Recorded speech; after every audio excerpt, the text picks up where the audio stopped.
Good evening. My name's Brad Cole. I'm the Associate Dean for Special Collections and Archives, and it's my pleasure to introduce the 21st Annual Arrington Lecture. We're pretty thrilled to have you all come tonight, and we're excited that this event has gone on this many years. And I'd like to thank the Merrill-Kazir Library for being a sponsor of the event, the Arrington Lecture Foundation, and the College of Humanities, Arts, and Social Sciences that have always been strong supporters of the event every year.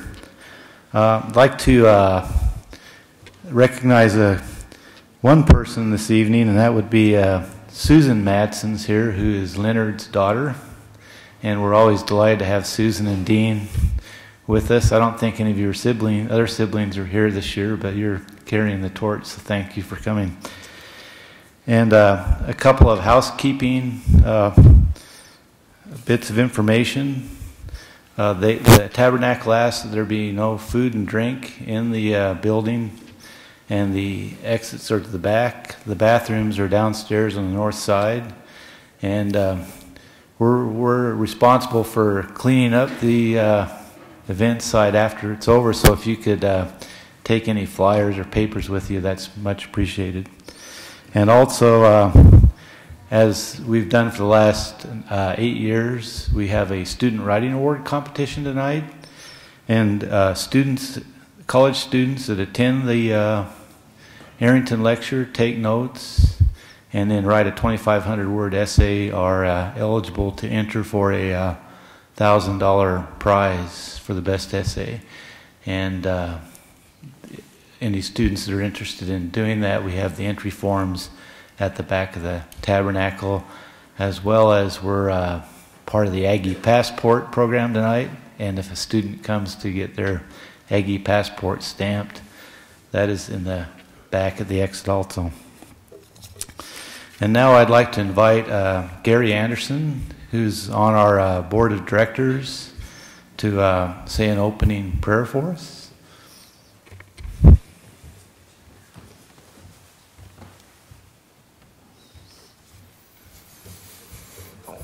Our Father in heaven, we're grateful at this time for the opportunity of being here as friends and persons who are interested in history. We're grateful for the pleasant surroundings in which we find ourselves, and we're grateful for the opportunity to learn more of things that are important in our past. We are grateful for those speakers who come, and especially tonight for the speaker that will be presenting her paper, and we ask you to bless us that we'll have a good evening together, that we will gain much in knowledge, understanding, and consideration for each other. We pray in the name of Jesus Christ. Amen. Now I'd like to introduce Reed Nelson, who I believe recently became assistant church historian. Is that correct, Reed? Congratulations on that. But the world of history and Mormon history always is a tight-knit community. And Reed, who works in Salt Lake City, and Quincy, who's in Clinton, New York, happened to go to school together in North Carolina. So I invited Reed to introduce Quincy and tell some stories about their doctoral program here. So, thanks, Reed.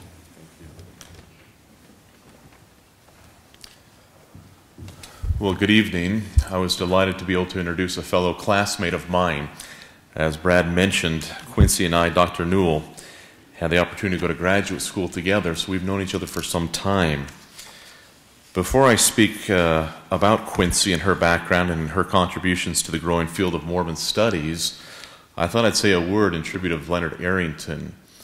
This past year, I had the opportunity to be on a panel at the Mormon History Association with some of the people here in this room, and had the chance to reflect on the legacy of Leonard Arrington, both as a Western historian and as a historian of Mormon studies, or what has become known as Mormon studies. It was delightful to come to appreciate and reflect on all the many students that he had. As I was able to speak about his many contributions to the field, I came to appreciate and shared in my own remarks that perhaps his greatest contribution were not his books, which Quincy and I studied in graduate school together, the sections on Mormonism, but it was rather on the students that he produced and the legacy of other academics that he grew as an academic himself. And so I'm grateful tonight, and I think that this program is a marvelous thing to keep Arrington in our minds and in our hearts, and certainly the forefront of our memory as historians of the Mormon and Utah and Western past. Now, as I mentioned, Quincy and I both had the opportunity to study at the University of North Carolina. I don't know what took Quincy to North Carolina, but I know what took me there. And we shared a graduate advisor named Lori Mathley Kipp. And given that tonight's lecture is on Mormon studies, I think it's important that you know a little bit about our own academic genealogy, if you will. Professor Mathley Kipp was the first academic to teach a full-length semester course on Mormonism outside of the state of Utah. And Quincy and I both had the opportunity to study under her tutelage and to learn from her and to teach about Mormonism in the buckle of the Bible Belt there in North Carolina. It was a marvelous experience and opportunity.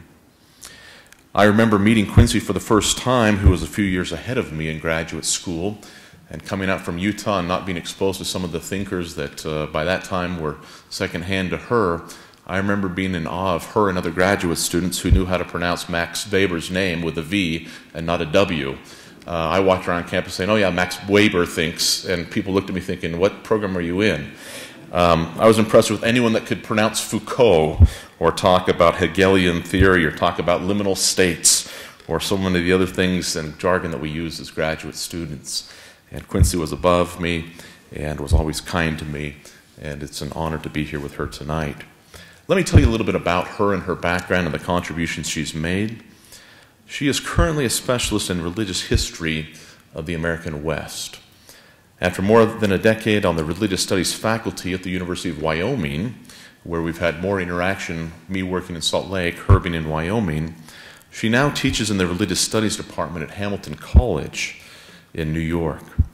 Her first book, Constructing Lives at Mission San Francisco, 1776 to 1821, was published by the University of New Mexico Press in 2009, an outgrowth of her dissertation work.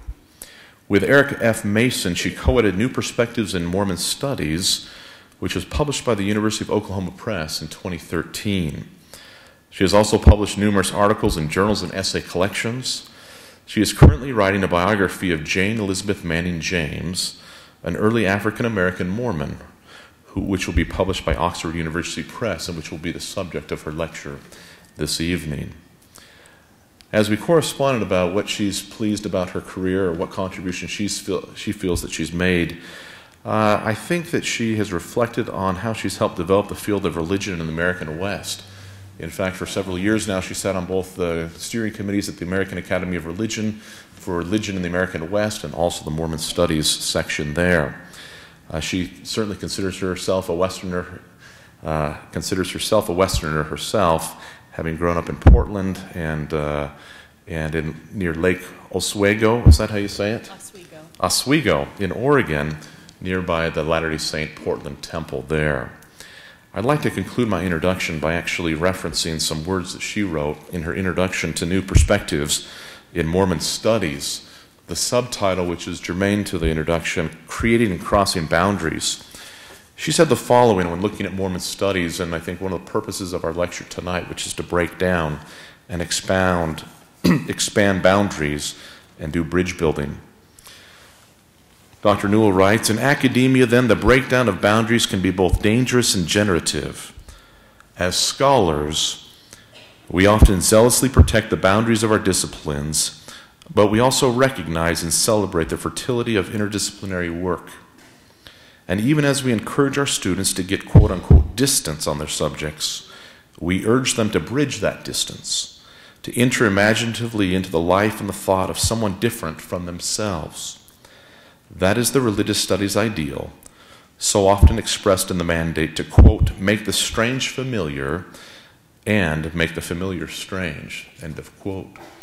I submit to you that Dr. Newell has been doing this for over a decade now, and is very respected and appreciated in the field of Mormon studies. She's carved out a niche of her own, looking at not only Native Americans within the church and the larger Western American religious history, but now African Americans, specifically women, and the case of Jan Manning James.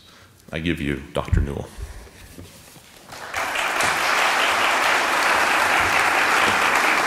Good evening.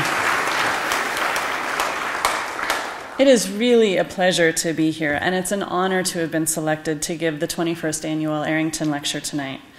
I really want to thank Reed for that lovely introduction, which was much kinder than I deserved, I think. Also, Professor Philip Barlow, who I suspect is most responsible for the invitation I received to speak tonight, and Brad Cole and Liz Knight, who did the heavy lifting, at least from my end, in making this event happen. Tonight's events, as you know, honor Leonard Arrington, who was a giant in the field of Mormon history. Arrington and I, and Reed, share an alma mater. He took his PhD in economics at the University of North Carolina at Chapel Hill in 1952. His first book, Great Basin Kingdom, was based on the dissertation he wrote there. The year Professor Arrington died, I began my graduate work at UNC Chapel Hill. When I got to my qualifying exams, Great Basin Kingdom was one of the classics on my reading list. It stuck with me both for all that it offered and for that which was missing, and in a way you might say that Arrington's book is the reason I stand before you this evening. The subtitle of Great Basin Kingdom, you see, is An Economic History of the Latter-day Saints, 1830 to 1900. As such, it deals with production and consumption, trade and taxes, labor and management. One thing it does not address is slavery, which left me flummoxed when I learned that some 19th century Mormons held slaves, and that they brought those slaves with them when they gathered to Zion. Now, at this point, I had not yet learned just how complicated was the legal status of those African American men and women. All I knew was slavery is a topic that would generally be treated under the heading of economic history, and it was not in Great Basin Kingdom. The index was no help. There just weren't any black people in the book. I was intrigued. But, as is the case for many graduate students and junior professors, other matters pressed more urgently, so I filed the question of race in early Mormonism away for later. When I finally had the opportunity to return to it, I set to work shaping a book around the question of what it was like to be a Mormon of color in the 19th century, focusing on African American and Native American Mormons. One woman in particular kept showing up in my research, a woman named Jane Elizabeth Manning James. I started to refer to her as the Forrest Gump of 19th century Mormonism. Jane knew all the powerful people. She showed up, it seemed like, in all the important scenes, just barely in the frame, hidden in the background, but there nonetheless. Jane was born in Connecticut around 1822. Her mother had been enslaved, but Jane was free from her birth. As a young girl, she went to work for a wealthy white family in a nearby town. She joined the local Congregational Church when she was about 20, but within about a year, she heard a Mormon missionary preach, and she was won over. She accepted LDS baptism and persuaded her family to do so as well. In 1843, the Mannings and several other converts, both black and white, set out for Nauvoo. They traveled by boat, but the black passengers were kicked off the boat at Buffalo. They walked the rest of the way, about 900 miles, to Nauvoo. They went to the Smith's mansion house, where Jane later claimed she recognized Joseph Smith because she had seen him in a vision. Once there, Jane took a job working for Joseph and Emma Smith as a domestic servant, the same work she had done in Connecticut. The first time she washed Joseph's temple robes, Jane went into a trance. She said later that as she was in that unconscious state, the Holy Spirit gave her to know that these robes had to do with, quote, the new name that is given the saints that the world knows not of, unquote. Throughout her life, Jane also experienced supernatural healings, both as the recipient of healing and as an agent of it. And she spoke in tongues. In Mormonism, Jane had found a place where her ecstatic experiences were validated, and at least most of the time, encouraged. Jane brought her young son, Sylvester, with her from Connecticut. We don't know who Sylvester's biological father was, though Jane's brother was reported to have claimed that the man was a white preacher. In Nauvoo, Jane married Isaac James, a black Mormon convert from New Jersey. And with Isaac and Sylvester, she set out for Utah in one of the first companies to reach the Salt Lake Valley. Jane and Isaac had several more children and did fairly well for themselves in Salt Lake. At various points, they both appear to have worked for Brigham Young. They bought land in the city and acquired farm animals and implements. But in 1870, Isaac and Jane divorced. Isaac left the city, apparently with a white fortune teller.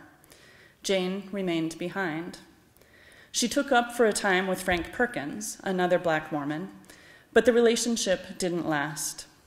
She was baptized for her dead. She did some of that temple work right here in Logan. And she started to request temple privileges. She wanted her endowment, and she wanted to be sealed in marriage. At various points, she requested marriage sealing to Walker Lewis, a black priesthood holder, and to Isaac James. Most of all, she wanted to be sealed as a child to Joseph Smith. Now, this last request wasn't all that unusual. Lots of Latter-day Saints at the time were asking for and receiving the very same thing.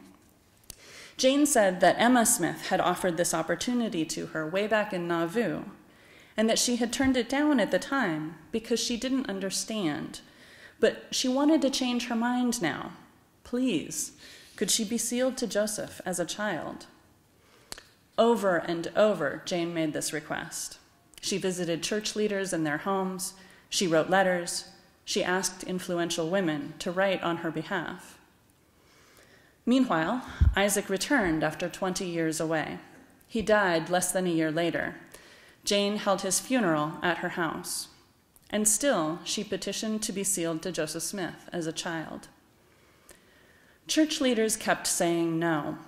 They were clearly uncomfortable sealing a black person to a white one in a parent-child relationship, creating an interracial family. But they finally found a compromise. They offered Jane the opportunity to be sealed to Joseph Smith as a servant.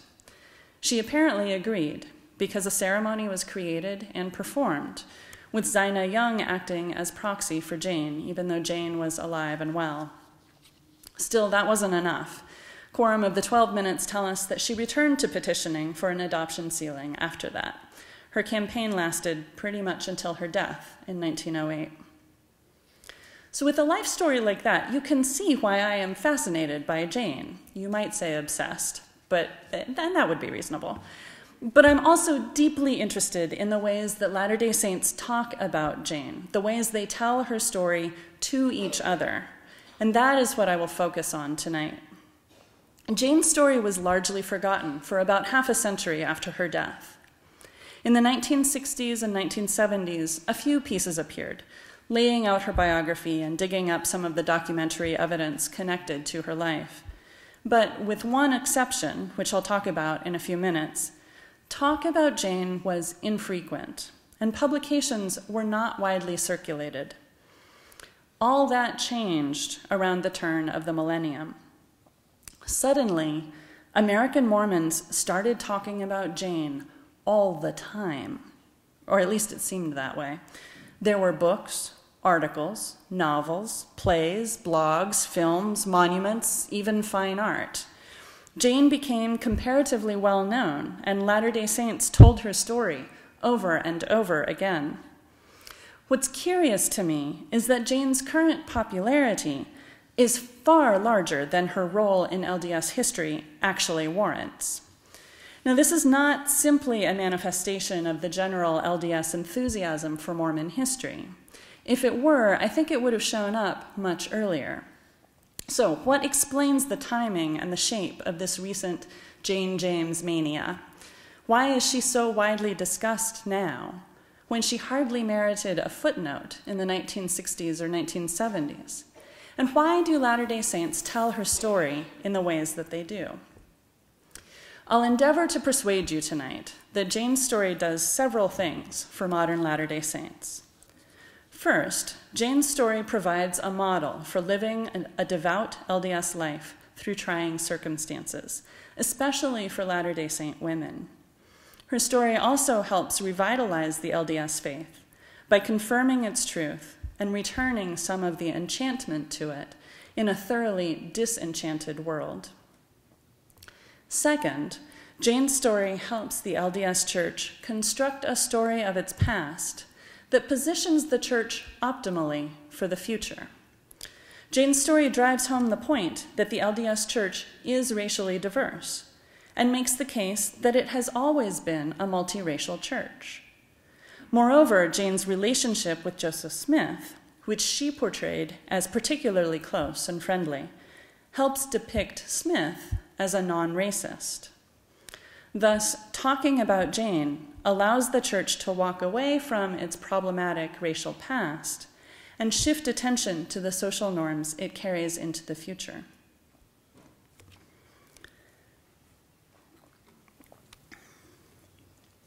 When Latter-day Saints talk about Jane, they make two important and in some ways contradictory kinds of moves.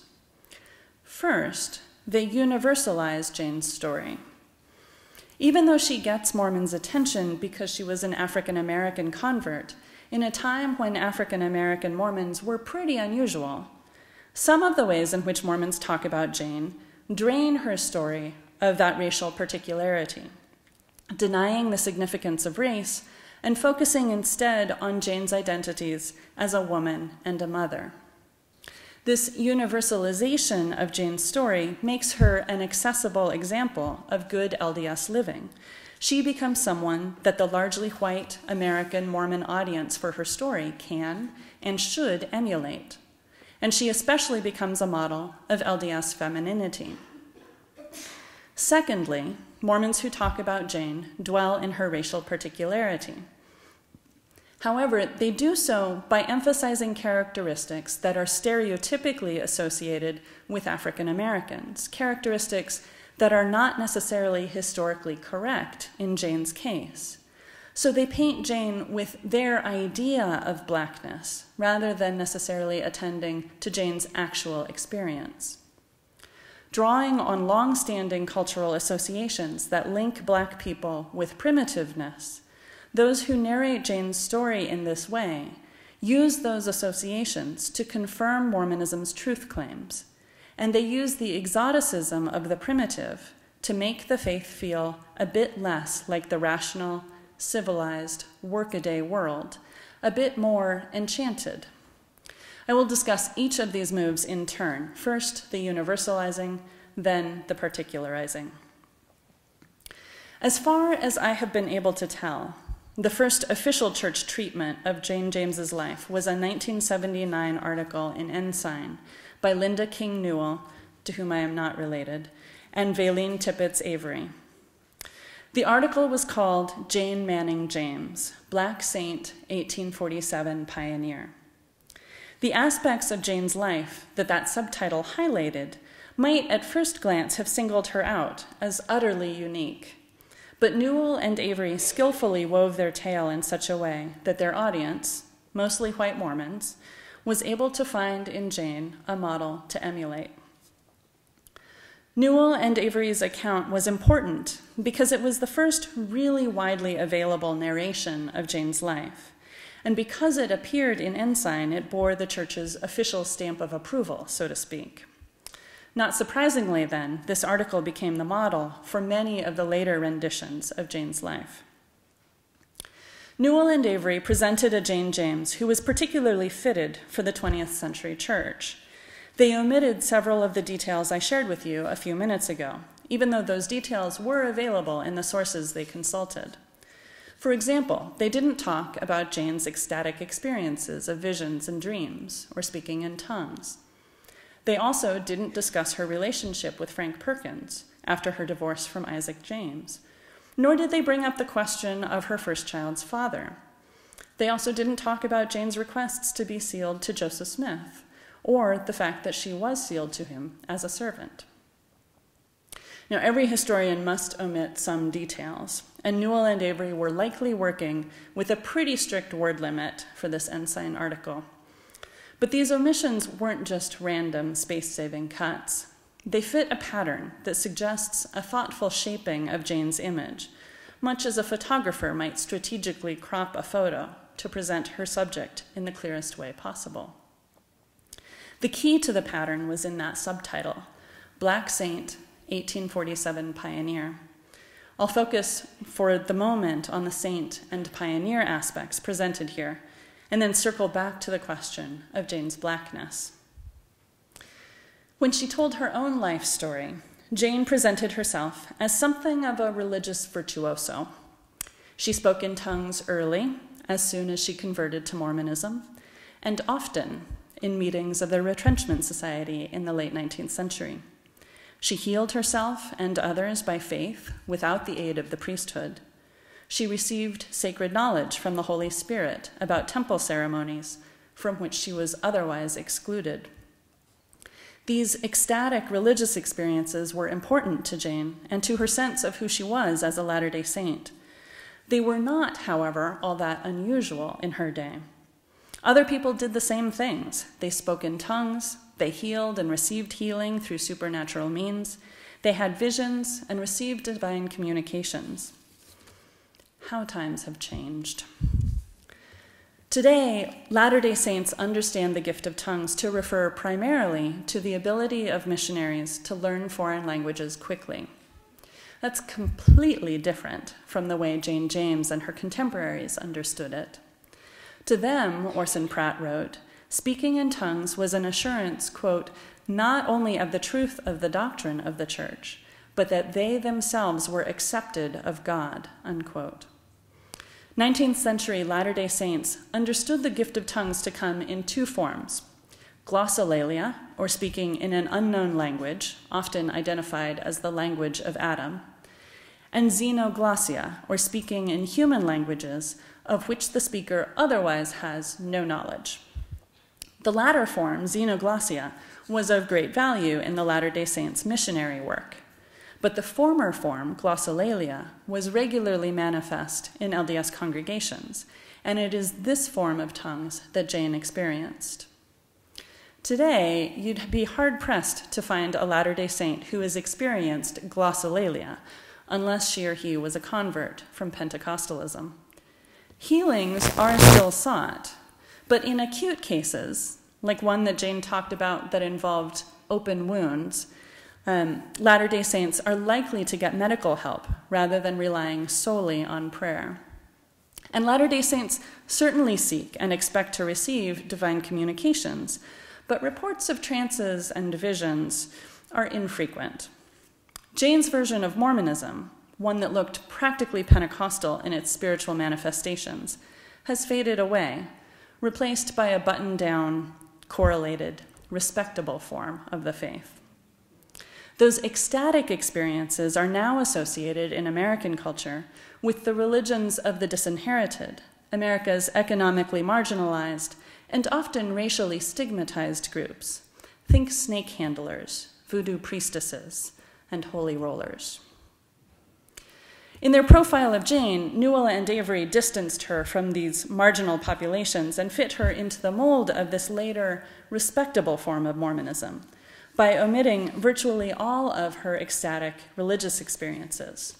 Gone were the instances of speaking in tongues, gone the trance over Joseph Smith's temple robes.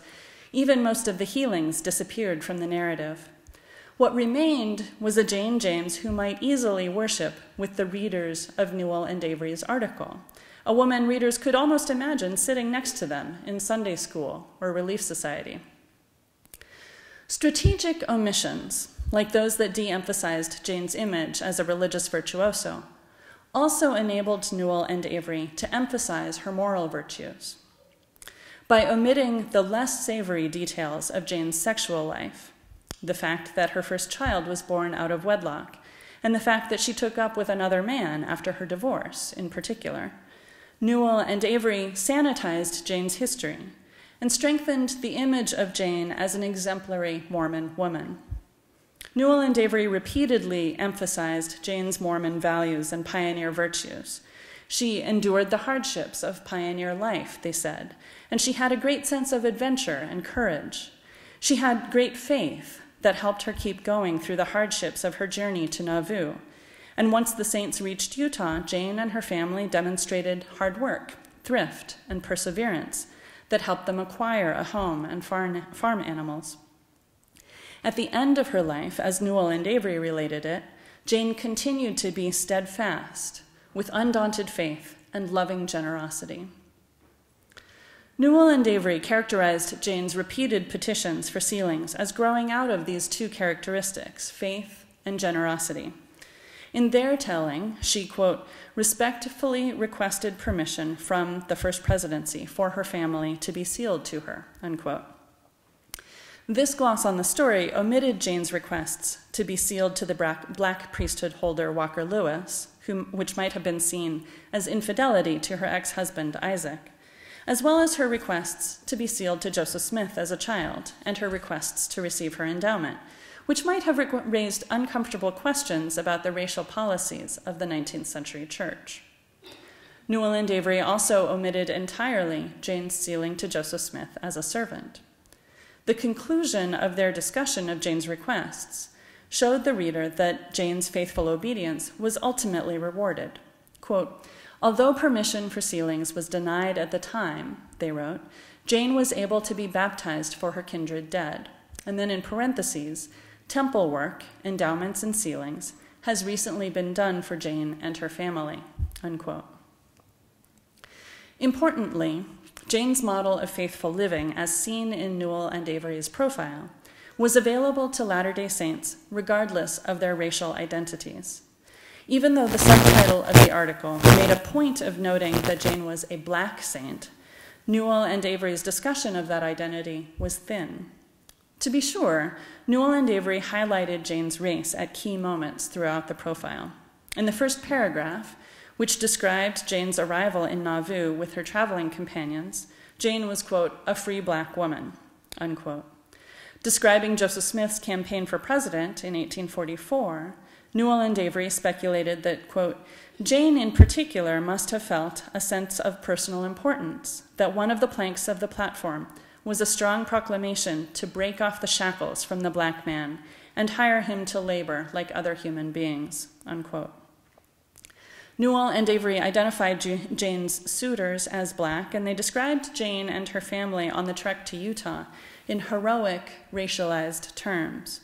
Quote, black faces turned resolutely toward the west.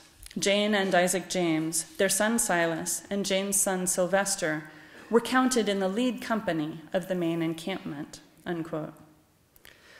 Newell and Avery summed up Jane's life at the end of their profile by stating that, quote, throughout her life, Jane maintained her identification as both a black and a Mormon, unquote. Still, blackness was a cosmetic difference here.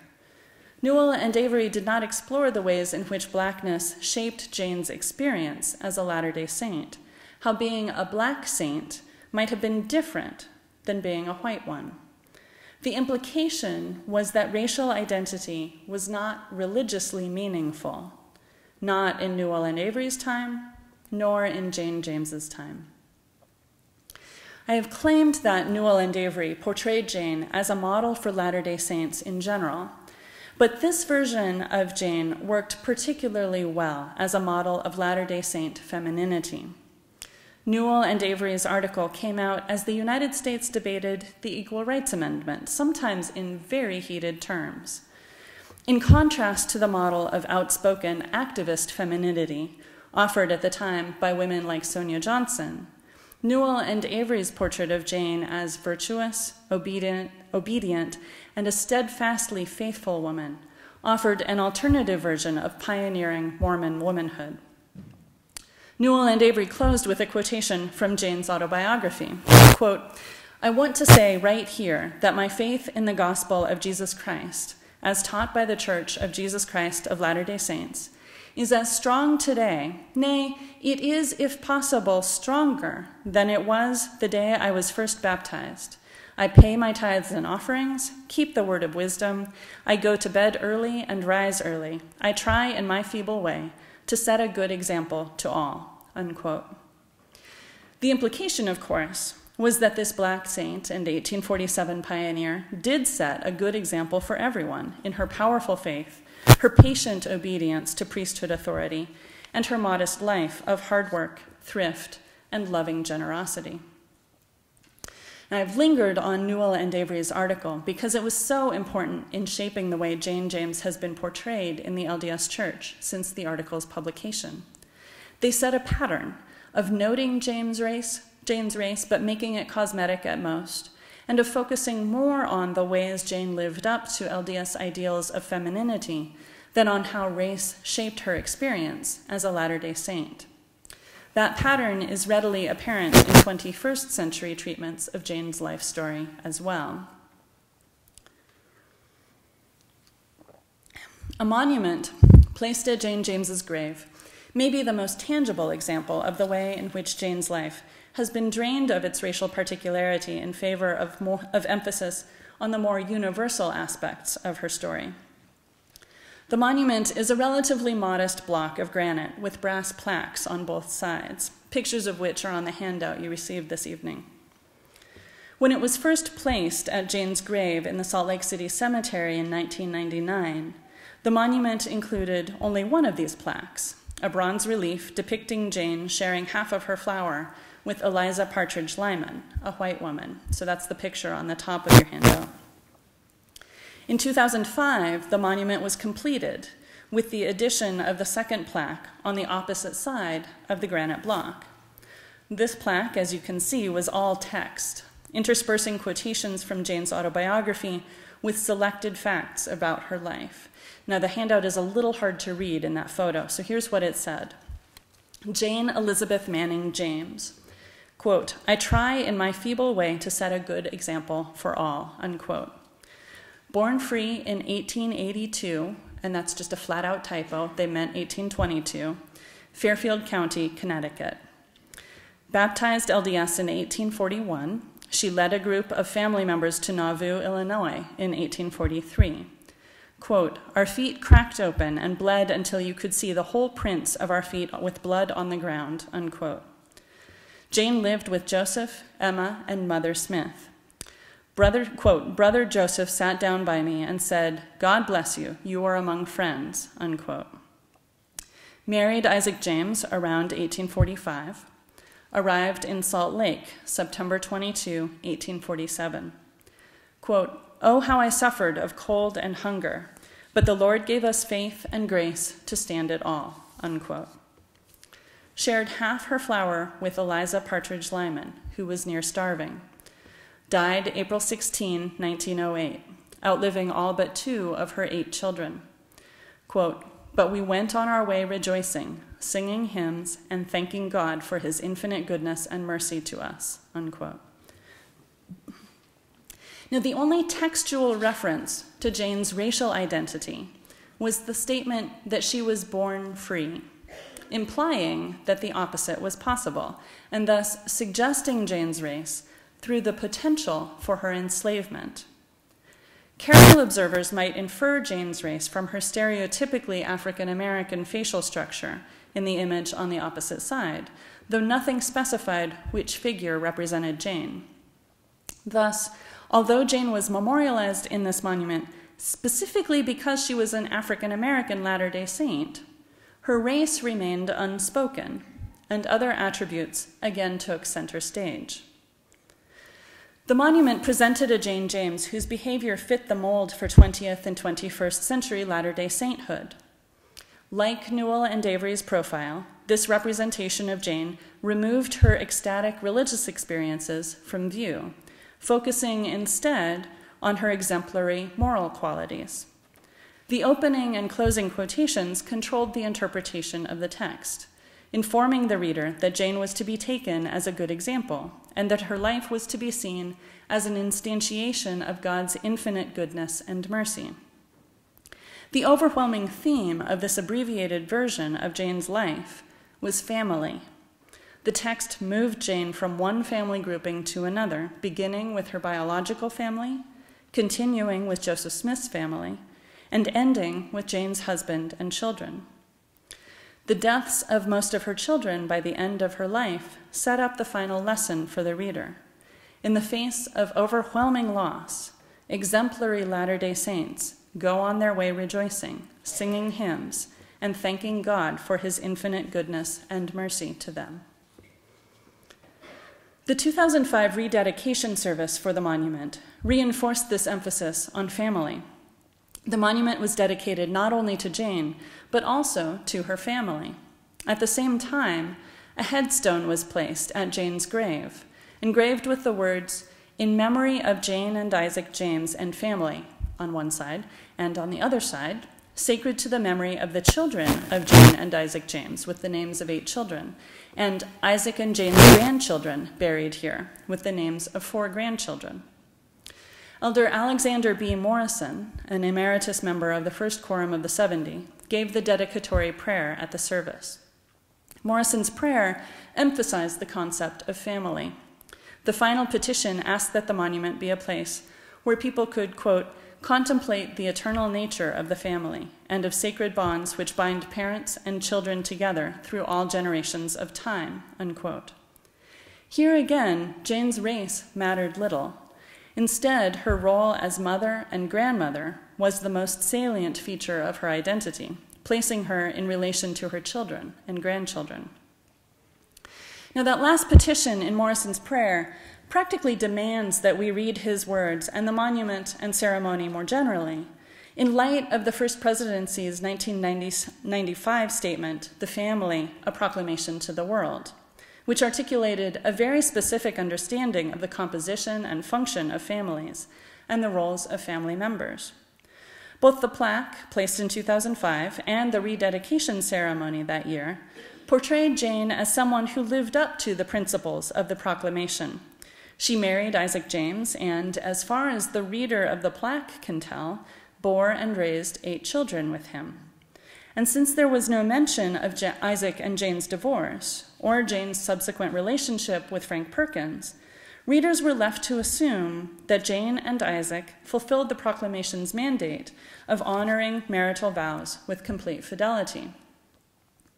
Here, as in Newell and Avery's earlier article, Jane's practice of Mormonism was recognizable to 21st century Latter-day Saints, and her racial identity was irrelevant.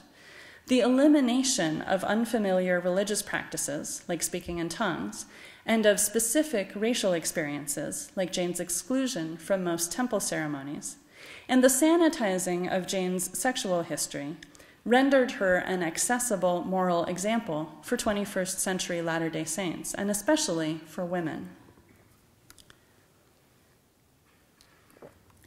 The other move that Latter-day Saints make when they tell Jane's story is to dwell on her racial particularity. This move is complicated because the ways narrators imagine and signal Jane's blackness often have very little to do with Jane's actual experience. Instead, those who tell Jane's story in this way draw on long-standing stereotypes of blackness, marking Jane's race by giving her characteristics stereotypically associated with black people. One of the most pervasive stereotypes characterizes people of African descent as primitive.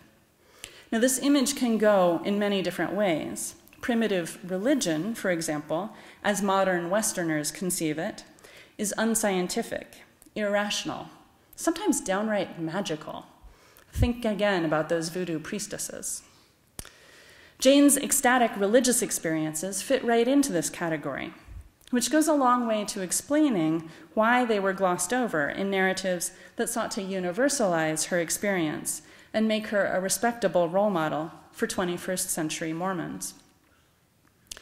The image of black people as primitive also slides easily into conceptions of African Americans as childlike, uneducated, simple, untroubled by the worries of modern civilization. For example, in July 2005, the pioneer chapter of the National Society of the Sons of Utah Pioneers honored Jane James as an exemplar of virtue and faith. The citation, a part of the annual Days of 47 sunrise service, held in the Assembly Hall on Temple Square in Salt Lake City, took up the entire reverse side of the program for its rehearsal of Jane's life story and its extraction of morals from that narrative.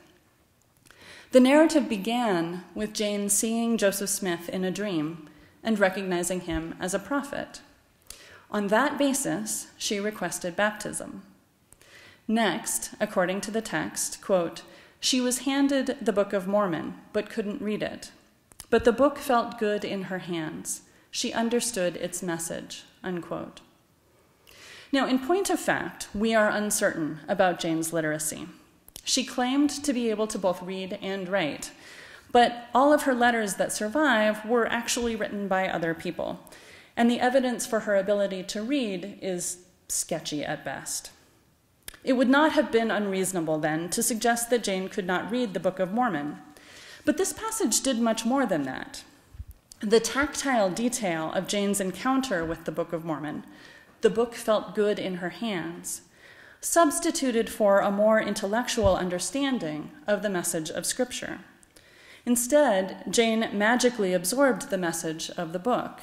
I'm sure the students here wish they had that ability. This version of the story situated Jane as uneducated, magical, and childlike, a primitive. By portraying Jane in this way, the citation validated Mormonism's truth claims. Casting Jane's acceptance of Mormonism as the result of a dream and her understanding of its message as non-intellectual were both narrative strategies that located Jane's choice to become LDS in a pre-rational realm. She didn't overthink this decision. In fact, in this version, she really didn't think about it at all. Uncorrupted by modern secular culture, Jane instinctively recognized Joseph Smith as a prophet and Mormonism as the true faith. Modern readers, the text suggested, doubted the message of Mormon only because their overly intellectual approach obscured the simple truth. Even as the Sons of Utah Pioneers citation portrayed Jane as a childlike figure, it also transformed her into a surrogate mother, welcoming readers into her maternal embrace. Here, the text invoked another ubiquitous stereotype of African American women, the mammy figure. Rooted in Southern slavery, the character of the black mammy was most famously portrayed in Harriet Beecher Stowe's 1852 novel, Uncle Tom's Cabin, and Margaret Mitchell's 1936 novel, Gone with the Wind. The mammy figure represents black women as selfless, sexless, and nurturing to those around them, usually and most especially to the children of the white families for whom they work. The Sons of Utah Pioneers citation set Jane up for this role in its narration of her charity to Eliza Lyman. Quote, though Jane herself was poverty-stricken and faced the pain of hearing her own children crying from hunger, which she could not assuage, unquote. The citation reads, yet she had the love and found the courage to share half of her flour with a white pioneer who had less than she, unquote. Jane also extended that maternal love to her ex-husband when he returned from 2 decades away. The citation asserts that, quote, Jane welcomed Isaac back when he returned, and he died enfolded in her love, unquote. Now, the citation claimed, Jane's motherly love was available to modern Latter-day Saints. Quote, now new generations are coming to know this virtuous woman. Many of us have become Jane's and Emma's and Joseph's children by spiritual yearning, unquote. As she did with her husband, Jane would enfold believers, black or white, in her love. As she did with Eliza Lyman, she would give generously of herself, so that modern Mormons would have what they needed as well. Connecting with Jane in both her primitive child and her spiritual mammy forms might be a very attractive possibility for contemporary Latter-day Saints whose busy workaday lives lack what some scholars refer to as the enchantment of the pre-modern world. In this disenchanted modern world, the divine is relegated to a back seat. We explain the causes of disease and health by referring to germs and antibodies, not sin and repentance. We explicate natural disasters by discussing climate change or tectonic plates rather than divine judgment. We describe political events in terms of economic systems and social movements rather than prophecy or divine justice. In other words, society at large no longer acknowledges the divine as the moving force behind our world. Faith is individual, private, and optional, instead of communal, public, and taken for granted. The magic is gone. Connecting to Jane re-enchants that world just a little bit. Jane's primitive, childlike belief and her ecstatic experiences offer a kind of exotic overlay to Mormonism. She seems a little closer to the divine, a little more able to slip into that magical world where miracles happen on a regular basis. Through Jane, modern Mormons get a little closer to that world themselves. And as a spiritual Manny, Jane welcomes her modern Mormon children with open arms, enfolding them in her love and giving them a refuge from their disenchanted modern world. Now, so far this evening, I've argued that Jane's story offers individual Latter-day Saints, and especially women, a model for living a life of faith and a chance to imbue that faith with a sense of enchantment and conviction. But because Jane James was an early African-American convert to Mormonism, her story also presents Latter-day Saints with an opportunity to think about race in the context of the church's history. In the late 20th and early 21st centuries, the LDS Church has struggled with its legacy on race, fighting to change outsiders' perceptions that the church was and is a racist institution that continues to discriminate against people of African descent. I'm not saying the church does that. I'm saying the church is fighting that perception. Including Jane in authorized retellings of LDS history is a natural way for the church to bolster these efforts by presenting the church as racially diverse and welcoming to Black people since its earliest days. Every summer, Mormons put on pageants around the country and around the globe, depicting their history and often linking that history to the story of the Book of Mormon. In 2005, the Nauvoo pageant got a makeover, a whole new script written under the supervision of LDS church leadership. The new version not only included Jane James, but gave her a speaking role. Official sources, so far as I can tell, were silent on this particular change, but several commentators have noted that this change in the new pageant placed a marked emphasis on the racial diversity of the early church. The official church film about the prophet, Joseph Smith, Prophet of the Restoration, also released in 2005, represented Smith himself bandaging the bloody feet of one of Jane's Black traveling companions after they arrived in Nauvoo, as he spoke with Jane. Jane's role in this film and in the Nauvoo pageant visually asserted the historical racial diversity of the church. But one of the most striking features of Latter-day Saint talk about Jane James is the way in which it provides opportunities for Latter-day Saints to talk about Joseph Smith. And this, I think, is the key to understanding the timing of this explosion of interest in Jane. Perhaps you've noticed that most of the examples I've discussed tonight came from 2005, the bicentennial of Joseph Smith's birth, a key moment to reflect on the life of the prophet and his lessons for the modern church. Talking about Joseph by talking about Jane gives Latter-day Saints the opportunity to remember the prophet in ways that position the church for the future. When it came to race, Joseph Smith was, not surprisingly, a man of his times. It's worth remembering that during Joseph Smith's lifetime, there was no broad consensus about the Christian position on race or race-based slavery, as there is now.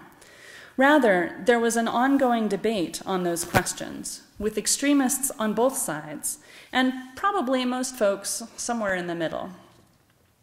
Smith was fairly consistent in his opposition to slavery, but he found the demands of the abolitionists too extreme. He proposed instead that enslaved people be purchased and freed.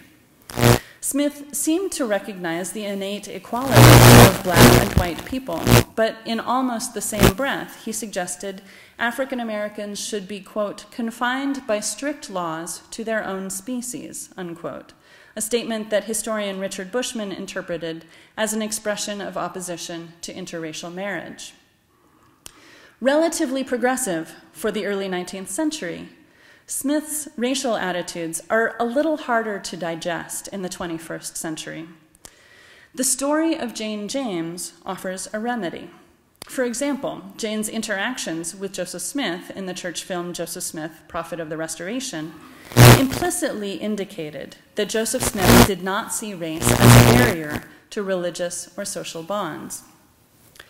Like that film, explicit talk about Joseph Smith in the context of Jane's story usually presents him as friendly and welcoming to her and her family, following Jane's own depiction of the prophet.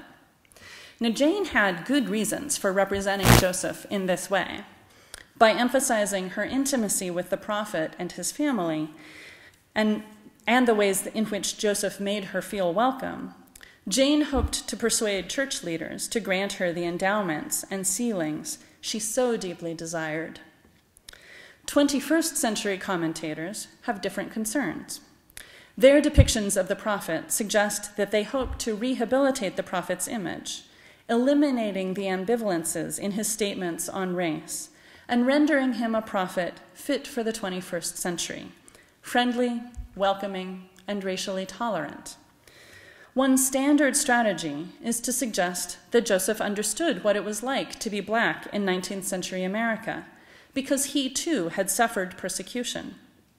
For example, the citation proclaiming Jane an exemplar of virtue and faith at the Sons of Utah Pioneers' 2005 Pioneer Day sunrise service stated, quote, "There was a powerful bond among Joseph, Emma, and Jane.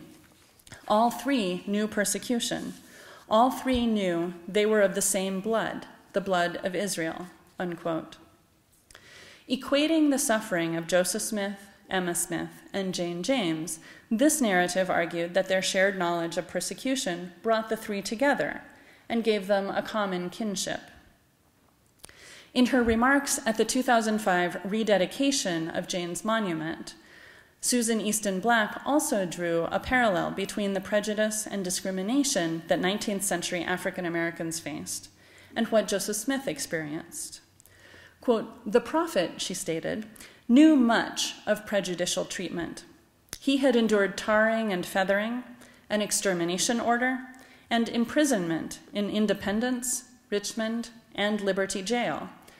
Yet he knew there was a God in heaven, and that God in heaven had sent to him a choice daughter in the 1840s named Jane Manning," unquote. In this version, Joseph Smith experienced prejudice like the black people of his day, tarring and feathering, extermination orders, and unjust imprisonment. And he bucked social norms by embracing Jane James as his heaven-sent daughter. Susan Easton Black concluded, quote, "The continuum of Jane's life, much like the life of Joseph Smith, focused on her faith," unquote. In other words, Jane and Joseph were a lot alike. Even though Jane was black and Joseph was white, both experienced prejudice and both focused on faith. Now, Black's logic here follows the same path as theologian James Cone's when he declared that Christ is black, and author Toni Morrison's when she described Bill Clinton as the United States' first black president. For Cone, the defining characteristic of blackness in 20th century America was oppression. Quote, "In America," he wrote, "blacks are oppressed because of their blackness. But," he continued, The church knows that what is shame to the world is holiness to God. Black is holy, that is, it is a symbol of God's presence in history on behalf of the oppressed man. Kuhn concluded, therefore, Christ is black because he is oppressed, and oppressed because he is black, unquote.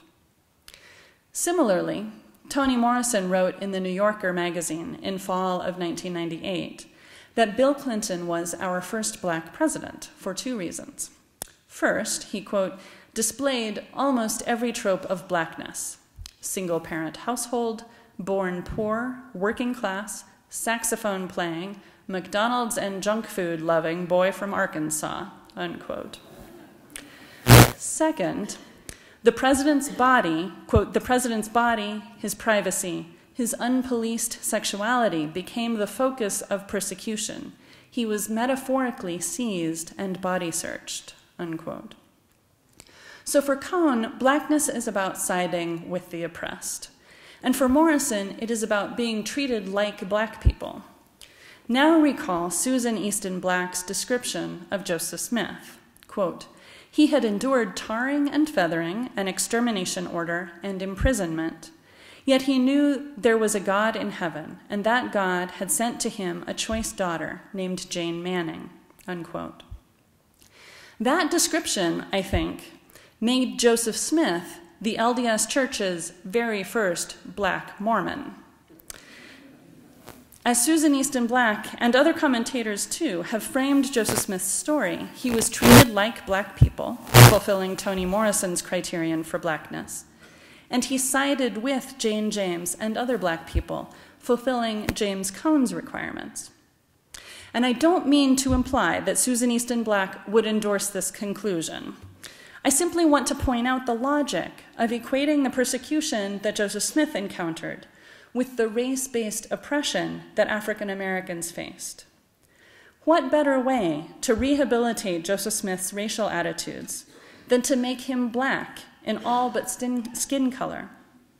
In this way, Smith becomes the kind of founder of whom Latter-day Saints can be proud, one who loves all human beings, regardless of race, and who calls them to a racially egalitarian future.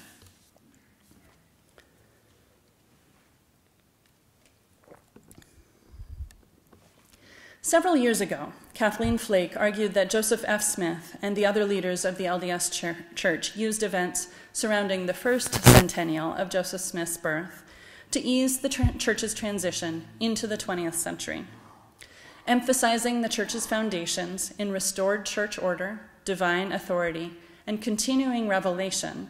Then President Joseph F. Smith and his colleagues shifted the Church's focus from the founder's last revelation on celestial marriage to his first one, the experience now known as the first vision. This strategy, Flake argued, allowed the Church to finesse the suspension of plural marriage without rejecting the doctrine outright, to claim a place in the American nation without sacrificing Mormonism's strong corporate identity. Paying attention to talk about and representations of Jane James allows us to see a similar shift taking place around the second centennial of the prophet's birth. This time, the Church faced somewhat different issues. First, how to leave behind the racism of the priesthood and temple restrictions, and thus become more like the more racially progressive society outside the Church. And second, how to maintain its relatively conservative stance on gender and family roles, as the society around it increasingly rejected those ideals. Part of the solution has been a strategy of redirection. For all the jubilation that attended its reception and canonization, Official Declaration 2, which ended the priesthood and temple restrictions, was also surrounded by a profound silence in the LDS Church's official channels. Church leaders were instructed to let the announcement speak for itself, and the First Presidency specifically did not make themselves available for media interviews following the announcement of the revelation. That silence functioned in part as a way to strategically forget the church's problematic racial legacy, to consign it, if you will, to the dustbin of history. Jane's story fills the silence, redirecting attention to the historical presence of Black members in the church. But in many ways, it seems like that silence seeped into narrations of Jane's life, making it nearly impossible to deal straightforwardly with the church's history of racism and the ways that racism shaped Jane's experience. The Jane who emerges in these narratives is comfortable. Even when she comes across as exotic and primitive, she is not threatening. She welcomes white Latter-day Saints rather than disquieting them. She allows church members to forget the church's historical racism and instead affirm their regard for and even their spiritual connections to the church's African American members, articulating an attitude of racial inclusivity and unity rather than the racial division that the priesthood and temple restrictions had previously imposed. At the same time, Jane's story also casts a spotlight on the church's ideals of femininity and family, projecting the principles of the proclamation on the family back into the church's history and highlighting them as a legacy to be carried forward. Cleansed of her sexual improprieties, rendered a loving, faithful wife of only one husband and a spiritual mother to all who need her, Jane appears as the matriarch of a devoted, stable family, the sort of family that the proclamation envisions as ideal and declares as a norm for the 21st century church. As a model of LDS femininity, Jane allows the LDS church to imagine the ideals of the proclamation as having been a part of church teachings since the beginning. The family and gender roles that the proclamation describes thus appear timeless rather than as recognizable products of their own time. What might these narratives look like if Jane's story was told in all its messy detail rather than fit into neat 21st century boxes? Narrators would have to grapple with race, not by invoking stereotypes, but by thinking about the ways an ideology of white supremacy shaped Jane's life and religious experiences. And they would not find comfort in a racially egalitarian prophet. Instead, they would confront the fact that Joseph Smith himself was uncomfortable with racial difference at times. Instead of seeing in Jane a model of faithful femininity that transcends history, narrators might recognize the ways Jane did and did not live up to the feminine ideals of her time, and the ways her husband Isaac, denied the priesthood, was barred from embodying even the most basic masculine ideals of the church. Far from taking refuge in the notion that Jane knew families are forever, and that temple work has now been done for Jane and her family, they might wrestle with the ways religious institutions can cause profound pain. They might recognize that at the end of her life, with most of her children having left the church and predeceased her, Jane did not go on her way rejoicing, as her monument implies. No, she begged for temple ceremonies. She had no priesthood holder in her family. She desperately wanted to be sealed to her loved ones, to not be alone in eternity. And she was sealed to Joseph Smith as a servant. Jane's life, in this telling, is much less comfortable, and certainly much less accessible. But a less sanitized rendering of her life is more human. It reveals how the experience of Blackness, the norms of femininity, the construction of families, and the practice of Mormonism have changed, and how they haven't. And perhaps it might break that silence surrounding the institutional racism of the church, enabling a more complete reckoning with the LDS Church's racial past. Thank you.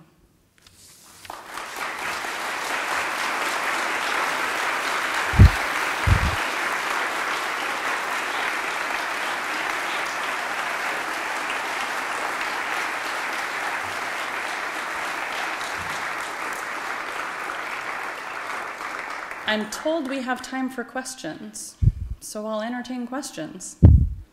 Yes, sir. Early on, you referenced her supernatural abilities, capabilities, and how they were mostly, you said, encouraged. In what ways were they discouraged by them? So the question is, I talked about Jane's supernatural or ecstatic religious experiences, and I said that they were mostly encouraged, and so the question is, who discouraged them and in what ways? And what I was thinking of there is mostly towards the end of the 19th century and into the 20th century, women's healing was really circumscribed. So the pronouncement was that you needed priesthood authority to seal an anointing and sort of seal that healing, right? And I'm getting all the terminology wrong. So in that way, her healings were a little bit unorthodox in that she generally didn't bother with priesthood authority at all. She tells a story in a retrenchment society meeting at one point that she was feeling some pain. She was feeling afflicted in her head, is what she says. And so she got some consecrated oil and she anointed herself and she was healed. And she felt that that was faith. But that kind of healing by that point was really starting to be discouraged. It was the leadership was trying to bring it under the rubric of priesthood authority, so that women weren't doing that on their own as much. Yes, sir. You mentioned that she also had some relationship with Brigham Young, and his racial record is a little less mixed, in my opinion, than Joseph Smith's. And so I'm curious what her relationship with Brigham Young is like. So the question is, what was Jane's relationship with Brigham Young, given his more strident views on race? And yeah, so after Joseph Smith died, Jane went to work for Brigham Young. So we think that she worked for him in Nauvoo. She may have also worked for him in Salt Lake City. And so he definitely knew who she was, and she interacted with other members of his household as well. Did that have any effect on his views on race? I doubt it. Yeah. Yeah. I'll try and make myself be heard. Can you hear me? I want to comment as well as probably not a question. I'm Linda King Newell. No relation. I am so glad to meet you. This is a little awkward. I would like to clarify a few things. Jack and I were in England with our family in 1979 when blacks were given the priesthood.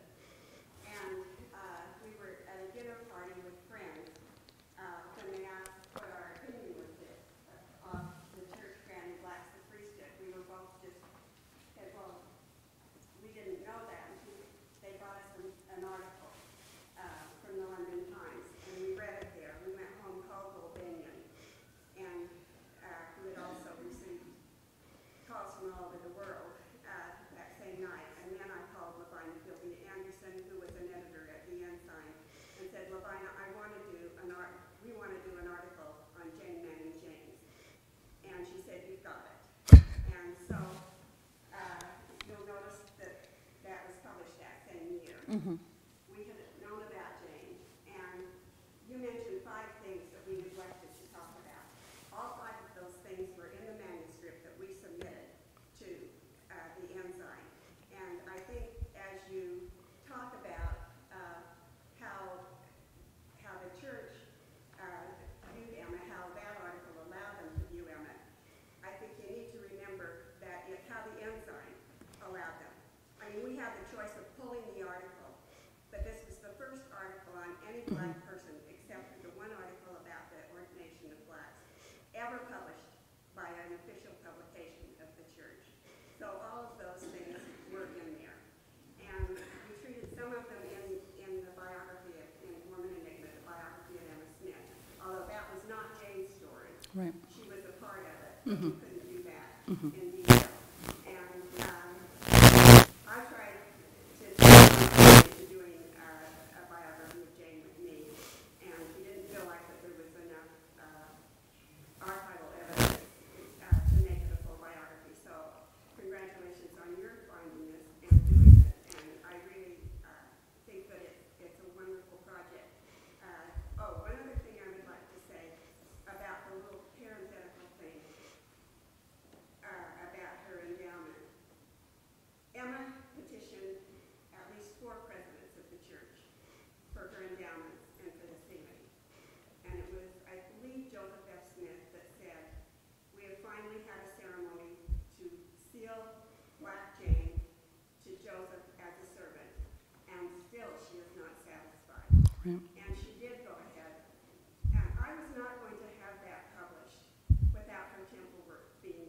And I went to the highest person I could go to in that division of the church and told him Jane's story and told him about the article that was coming out.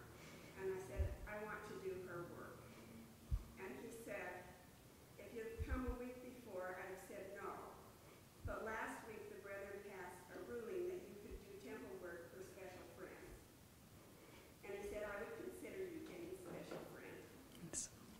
So I went with Ron Esplin and his wife Judy. They did the baptism. There was no record of her baptism in the church. So they went and redid the baptisms that morning. I went to Lucille Bankhead, who was one of the other black families that were pioneers with the Jane Nanny James family, and asked her. And she said, there's so much work for our people to be done. We can take all the help we can get. She said, I would like to be there, though. So she was there. And Reverend Bridgeport, who was head of the Genesis group, the support group for blacks in the church, was there. And Jack, of course, was with me too. And Logan Merle Benyon. And we did that family's work that night. And I did her endowments, and Ruffin and Lucille did the ceilings, were the proxies for the ceilings. And so I just wanted, that was a lot more of that than a parenthetical, oh, well, somebody did. I really appreciate that. Thank you.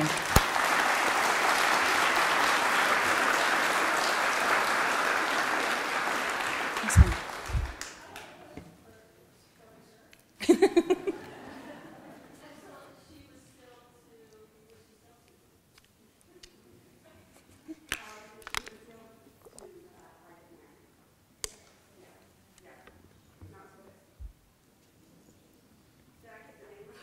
I think you mean she was sealed to Isaac James? Yeah. Yes, sir. Eventually she was sealed as a child of Joseph Smith, right? I believe that she was. Is that, yeah. Okay. So she did eventually get what she wanted. Just took a lot longer than she wanted it to, I think. Other questions? Yes, ma'am.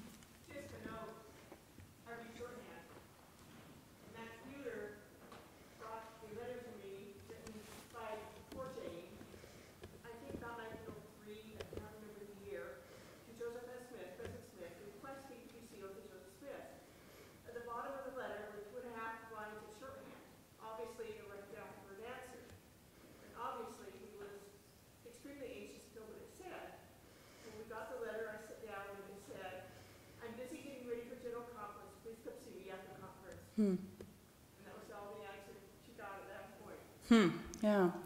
She visited multiple church leaders over the course of 2 or 3 decades when she was petitioning for sealings. So, yeah. Yes, sir. Are there other black individuals in the early church that maybe would give us a little broader perspective than just looking at one life? Great question. So are there other black individuals in the early church? Absolutely.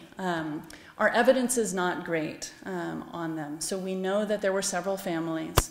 One who has gotten some attention recently is Elijah Abel, who was a black priesthood holder. We also know that there were a handful of other black priesthood holders, and of course associated families and other black individuals who converted to the church at various points. One of the things that I am probably most intrigued by, I was in the LDS Church History Archives one day, and I was really, really tired of reading microfilm. So I started paging photos instead, because I like looking at pictures, right? Who doesn't? And one of the photos that I ended up looking at was a photo of the first branch conference of Sanderson, Florida, in 1897. And it was a posed photo. You could tell everybody had sort of taken their places. It was a group photo. And there's all these white faces. And then down here in the corner is just a knot of black people. They're not slaves anymore. It's 1897. They don't appear to be servants to the people who are at the conference. I think they're actually members of the church. I have no idea who they are. So there's a lot of fragmentary evidence out there that kind of complete this picture. Jane is in many ways unique. She was special because she had that close relationship with Joseph Smith. She lived in his house. She worked for his family. And she was valued by the community because of that. And she tried to play on those connections quite a bit. She tried to parlay those into temple ceremonies. Many of her arguments to church leaders were essentially, look, Joseph liked me. Joseph treated me as a member of the family. Why won't you let me do this, basically? So Jane is in many ways not like other black members of the church, but she does give us a kind of unique window on the early development of Mormonism, I think, where certain things that scholars tend to talk about, sort of the democratic authority of priesthood, for example, that is totally absent from Jane's life. There is nobody in her family who's a priesthood holder. That kind of democratization didn't reach down to her level. So it gives us a kind of different perspective on Mormonism, even though she is unusual. Yes, ma'am? Oh.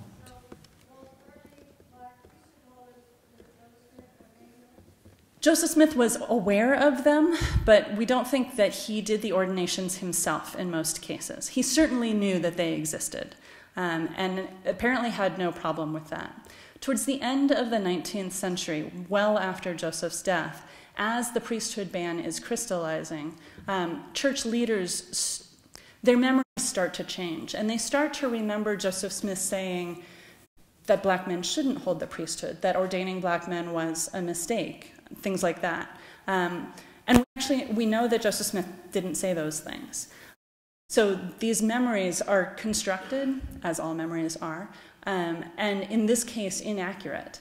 And so the priesthood ban gets attributed to Joseph Smith at that point, even though he wasn't the author of it. So I'm going to give Quincy's running on East Coast time. So, but thanks everyone for coming out tonight, and we have a plaque for. Ooh, thank you. And we hope you'll all be back next year, and I'm sure Quincy will entertain more questions afterwards. Thank you. Yeah. Thank you.